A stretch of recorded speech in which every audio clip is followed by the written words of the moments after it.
In persona Leila Española.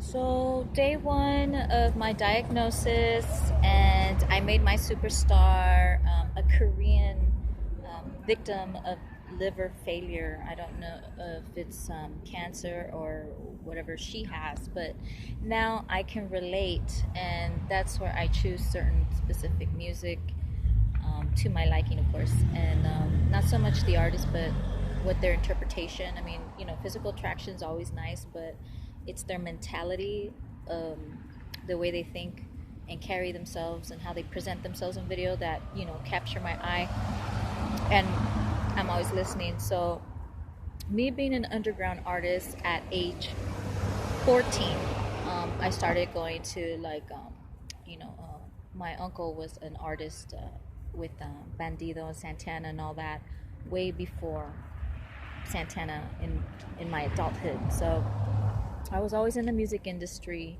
and I started going to underground parties and so forth. And when you are considered an aristocrat in the United States, you're given these privileges as a youngster. So your life is like totally different. So I'm coming from a third world country, El Salvador. If you want a glimpse of what my country looks like, this is a visual. Okay? This is when you enter El Salvador.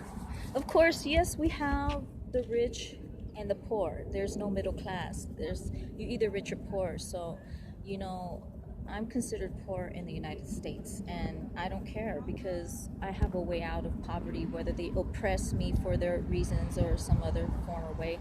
Just like they played their little American games while I was engaged. So you got the clash of the culture, clash of the titans, clash of culture here in America. So anyway, back to the diagnosis. This is my first day dealing with that, so I'm very emotional. um, Another issue, my lip size. You can ask my fiance, is this my natural lip size? I just wasn't wearing lip liner or lipstick when I was working, because I was working with White Sisterhood, and I've been around White Sisterhood long enough to know what their insecurities are.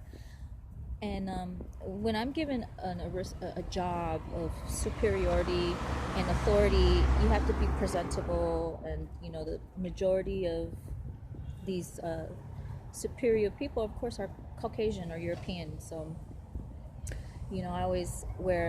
I change my makeup with my profession. So as an underground artist, you see how they're going to attack you, right? They're going to attack every form, every detail, human anatomy, everything about you, to to make their women more desirable. And that's where I falter with relationships, because when you're not gonna find a dedicated gang member. The dudes are gang members. They're going to uplift their own women. They might have an attraction to you, but they're going to find a duplicate at the same time. So